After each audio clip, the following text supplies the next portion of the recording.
मेरा दुख साझा दुख है, उनकी और मेरी तकलीफ साझी तकलीफ है, उनकी और मेरी लड़ाई साझी लड़ाई है। इसलिए वहां से चल के आपके बीच में आया हूं कि इन बेईमानों को जवाब देने का वक्त आ गया है।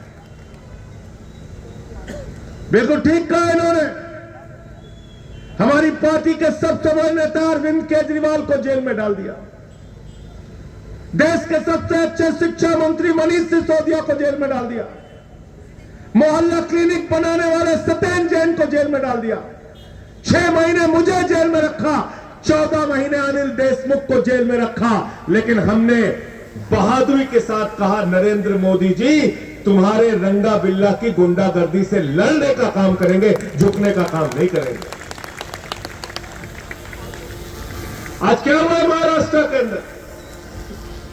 एक सरकार चल रही थी महाविकास अघाड़ी की, उद्धव ठाकरे जी चीफ मिनिस्टर थे, बाला साहेब की पार्टी को, उद्धव ठाकरे की पार्टी को तोड़ दिया गया, शरद पवार जी की पार्टी को तोड़ दिया गया, 50-50 करोड़ में विधायकों को खरीदा गया। मैंने अब तक सुना था सोना चोर होते हैं, बाइक चोर होते हैं, कार चोर होते हैं, लेकिन ये भारतीय जनता पार्टी वाले पार्टी चोर है, पार्टी चोर। किसी की तीर कमान चुरा ली और शरद पवार की घड़ी चुरा ली, घड़ी चोर लोग हैं। इनको जवाब देना है कि नहीं देना है? बताओ। देना है ना? हाथ उठा के बताओ पीछे तक। जिन्होंने भारत के लोकतंत्र को खत्म करने की कोशिश की, जिन्होंने बाबा साहब डॉक्टर भीमराव अंबेडकर जी के संविधान को महाराष्ट्र में कुचलने की कोशिश की, जिन्होंने विधायकों को खरीद फरोख्त करके मंडी लगा के महाराष्ट्र के अंदर सरकार बनाने का काम किया, मैं आपसे कहने के लिए आया हूं, आप चुनते हैं अपना विधायक इसलिए चुनते हैं कि वो क्षेत्र का विकास करेगा, महाराष्ट्र का विकास करेगा, आपके बच्चों का विकास करेगा। लेकिन वो लोगों ने अपनी बोली लगाई, आपके सम्मान को गिरवी रखा, महाराष्ट्र के सम्मान को गिरवी रखा। इसलिए छत्रपति शिवाजी महाराज को मानने वाले लोगों, मैं आपसे हाथ जोड़कर अपील करने के लिए आया हूं। छत्रपति शिवाजी महाराज का एक ही संदेश था, गद्दारों को माफी नहीं मिलनी चाहिए। गलत तो नहीं कह रहा हूं? गद्दारों को माफी, गद्दारों को माफी नहीं मिलनी चाहिए, नहीं मिलनी चाहिए। भारत के प्रधानमंत्री और भारतीय जनता पार्टी के लोग, अमित शाह, शिंदे, देवेंद्र फडणवीस प्रचार कर रहे हैं महाराष्ट्र में। मैं कान लगा के सुनता हूं इनके भाषण। आपके बच्चों के लिए कितने स्कूल बनाए नहीं बताते, आपके लिए कितने सरकारी अस्पताल खोले नहीं बताते, आपके लिए कितनी सड़कें बनाई नहीं बताते। आपको इन्होंने सोयाबीन का दाम क्यों नहीं दिया, संतरे का दाम क्यों नहीं दिया, कपास का दाम क्यों नहीं दिया, किसान आत्महत्या क्यों कर रहा है, नहीं बताते। कटेंगे बटेंगे की राजनीति करते हैं। महाराष्ट्र के लोगों, आपसे मैं कहने के लिए आया हूं, इनके बटेंगे कटेंगे की राजनीति को कूड़ेदान में डाल देना। और मैं आपसे कहने के लिए आया हूं, अगर बटोगे तो बच्चों के सरकारी स्कूल बंद हो जाएंगे, अगर बटोगे तो सरकारी अस्पताल बंद हो जाएंगे, अगर बटोगे तो तुम्हारे सरकारी स्कूल, अस्पताल और तुम्हारे किसान आत्महत्या करने के लिए मजबूर होंगे। अगर बटोगे तो भारत की सेना को गिरवी रख दिया जाएगा, 4 साल के ठेके पे रख दिया जाएगा। अगर बटोगे तो महंगाई आसमान पे पहुंच जाएगी। अगर बटोगे तो महाराष्ट्र से 2 लाख करोड़ की योजना उठा के गुजरात लेके चले जाएंगे। इसलिए न बटिए न कटिए और मिलकर बीजेपी को रपटिए। तैयार हो ना सब लोग? बीजेपी को रपटने के लिए तैयार हो ना? अरे अब तो भगवान श्री राम ने भी इनका साथ छोड़ दिया, तुम लोग भी तो साथ छोड़ दो। छोड़ दिया कि नहीं छोड़ दिया बताओ? जीतू भाई, मैं अयोध्या के बगल का रहने वाला हूं, 60 किलोमीटर पे मेरा घर है। भाजपा इस बार लोकसभा का चुनाव लड़ रहे थे, अयोध्या हारे, सुल्तानपुर हारे, अंबेडकर नगर हारे, प्रतापगढ़ हारे, कौशाम्बी हारे, प्रयागराज हारे, चित्रकूट हारे, सीतापुर हारे, रामपुर हारे, रामटेक हारे और नासिक हारे। जहां जहां से राम गुजरे सारी जगह पे बीजेपी वाले हारे। और मैं विदर्भा में खड़ा हूं। विदर्भा के लोगों, इस बार बीजेपी के दंभ को खत्म करने का काम विदर्भ करेगा। आप लोगों को करना है। राष्ट्रवाद की बातें करते हैं। मोदी जी कह रहे हैं एक हो तो सेफ हो। मुझसे पत्रकारों ने पूछा, मोदी जी ने कहा एक हो तो सेफ हो। मैंने कहा वो आपके लिए नहीं बोला, उन्होंने दुबई के शेखों को गले लगा के कहा हम तुम एक है तो हमारे बच्चे सेफ हैं। जैसा का धंधा कहां चलता है भाई बताओ? जैसा का धंधा कहां चलता है? दुबई के शेखों के साथ, कतर के शेखों के साथ। मोदी जी कतर जाते हैं तो ऐसे वहां के शेखों को गले लगाते हैं जैसे बहुत मेले में बिछड़े हुए भाई हैं। दुबई में जाते हैं, गले लगाते हैं शेखों को जैसे बहुत पहले मेले में बिछड़ गए थे। गुजरात में बुलाते हैं, कहते हैं आओ विकास करो। माई ब्रदर सलमान बिन मोहम्मद बिन सलमान। और हिंदुस्तान में मुसलमानों के खिलाफ भड़काते हैं, समाज को बांटने का काम करते हैं। मुझे शर्म आती है कि भारत का प्रधानमंत्री 10 साल से ज्यादा वक्त हो गया देश के प्रधानमंत्री हैं और प्रधानमंत्री 10 साल से ज्यादा रहने के बाद 22 राज्यों में आपकी सरकार है। आप कभी कहते हैं भैंस चोरी हो जाएगी, कभी कहते हैं मंगलसूत्र चोरी हो जाएगा, कभी कहते हैं रोटी चोरी हो जाएगी। अब तो हद हो गई। प्रधानमंत्री कह रहे हैं बेटी चोरी हो जाएगी। मोदी जी, अगर आपके रहते हुए 22 राज्यों में आपकी सरकार, गृह मंत्री आपका, रक्षा मंत्री आपका, अगर हमारी बेटियां सुरक्षित नहीं है तो इस्तीफा दो अपने पद से और गुजरात में जाके घास छीलो। तुमको भारत का प्रधानमंत्री रहने का अधिकार नहीं है। गलत तो नहीं कह रहा हूं? गलत तो नहीं कह रहा हूं?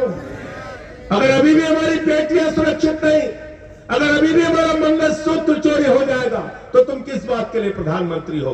भारत के प्रधानमंत्री के बारे में मैं एक ही बात कहना चाहता हूं, बीजेपी वालों के बारे में एक ही बात कहना चाहता हूं। मोदी जी के अंदर कोई हुनर हो ना हो, लेकिन गंजे को भी कंघी भेज सकते हैं। क्या बोला था उन्होंने? 2 करोड़ नौकरी हर साल देंगे नौजवानों, वोट दे दो। 20 करोड़ नौकरी मिल गई क्या हिंदुस्तान के लोगों को? मिल गई क्या? नौजवान आवाज लगा के बताओ, मिली क्या नौकरी आपको? फिर क्या बोले? बोले इतना काला धन लाएंगे, इतना काला धन लाएंगे, हवाई जहाज में भर के लाएंगे, ट्रैक्टर पे लाद के लाएंगे, बैलगाड़ी से लाद के लाएंगे और हर खाते में कितना जमा कर देंगे? सबको याद है, कोई भूला नहीं है। सबसे ज्यादा नाराज लालू यादव जी थे। कह रहे थे हमारे 7 गो बेटा बेटी, हम और राबड़ी, सबसे ज्यादा पैसा हमारा आने वाला था, आज तक नहीं है। उनको भी धोखा दे दिया।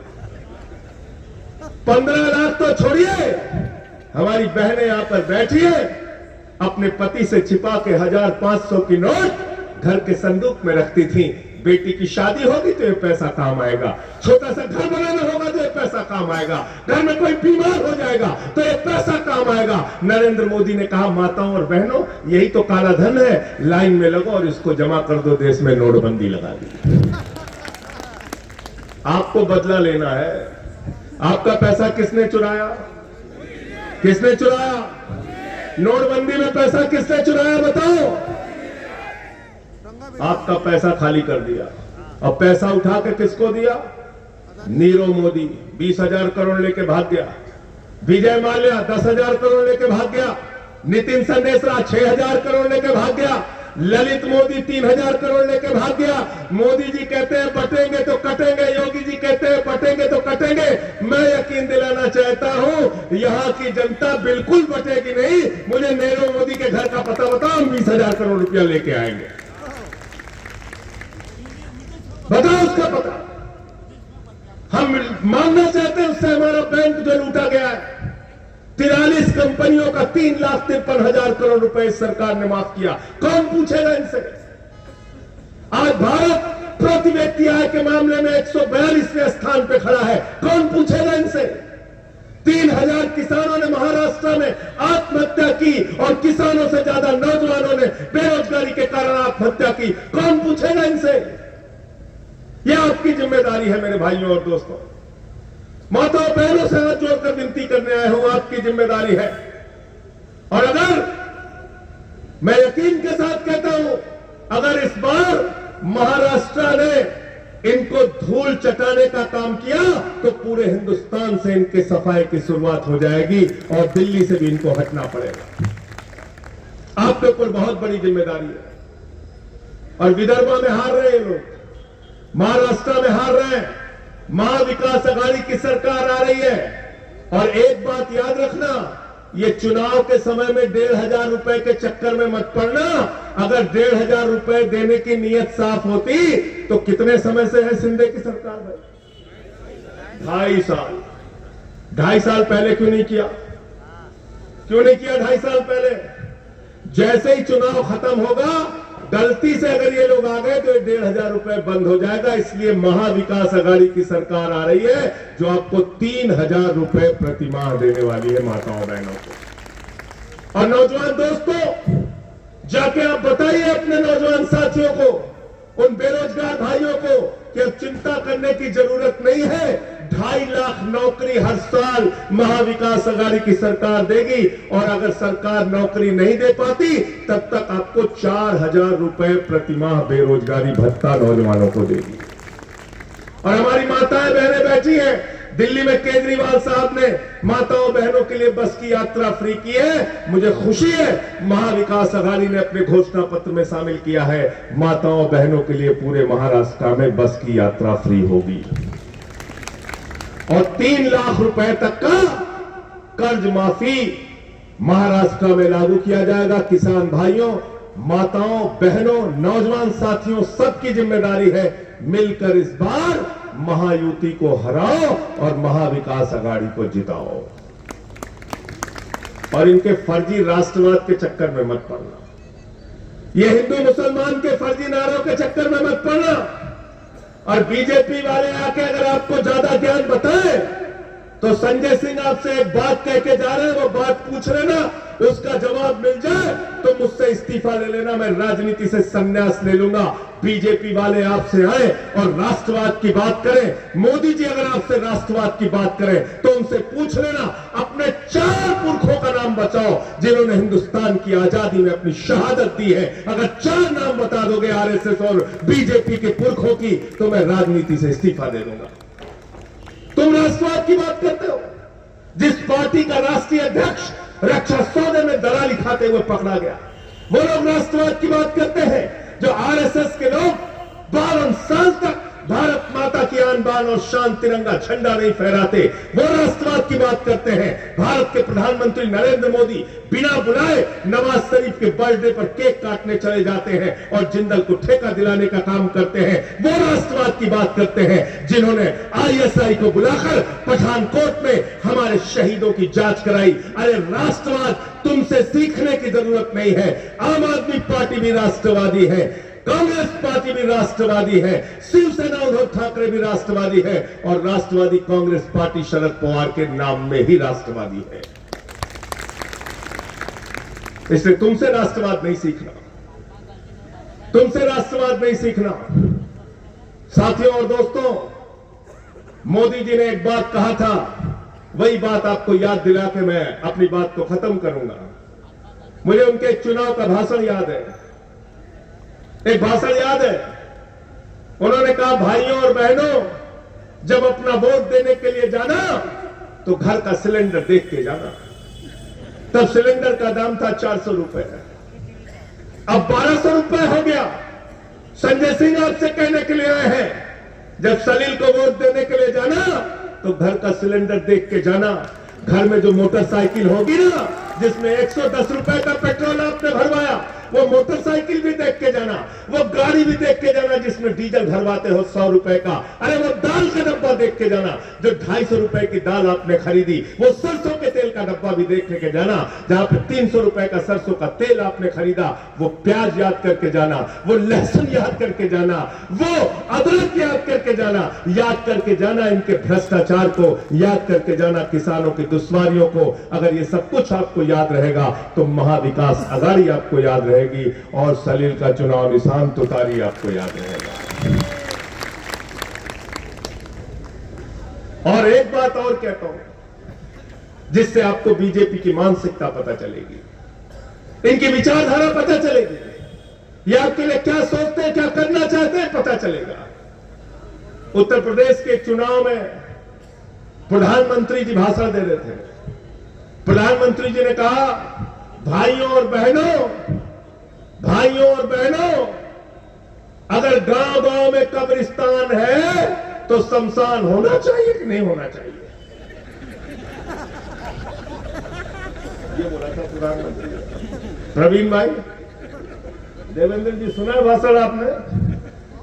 प्रधानमंत्री देश का कहता है, वो ये नहीं पूछते कि अगर गांव गांव में स्कूल है तो अस्पताल होना चाहिए कि नहीं होना चाहिए, सड़कें टूटी है तो सड़कें बननी चाहिए कि नहीं बननी चाहिए, आपके गांव के अंदर अगर कोई जरूरत है, पानी बिजली की समस्या है तो वो दूर होनी चाहिए कि नहीं होनी चाहिए। भारत का प्रधानमंत्री कहता है अगर गांव गांव में कब्रिस्तान है तो शमशान होना चाहिए कि नहीं होना चाहिए। मैंने कहा ये बीजेपी वाले अब सगुनी लोग हैं। उसी के बाद देश में कोरोना फैल गया और गांव गांव में शमशान बन गया। इस पार्टी को हटाने का काम अपने वोट की ताकत से कीजिए। ये आपके बच्चों को भविष्य नहीं दे सकते, ये आपको रोजगार नहीं दे सकते, ये स्कूल अस्पताल नहीं बना सकते, ये शमशान बनाने वाली पार्टी है। हमको शमशान कब्रिस्तान नहीं चाहिए, हमको अपने बच्चों के लिए स्कूल अस्पताल और सड़कें चाहिए, महाराष्ट्र की तरक्की चाहिए, रोजगार चाहिए। तैयार हो सब लोग? तैयार हो ना? तो अंत में इन्हीं लाइनों के साथ कि ये अमन बिक रहा है, चमन बिक रहा है, गरीबों के तन का कफन बिक रहा है, बाजारों में बहनों का तन बिक रहा है। यारों, बुरा न मानो तो कह दूं, इन बेईमानों के हाथों वतन बिक रहा है, इन बेईमानों के हाथों वतन बिक रहा है।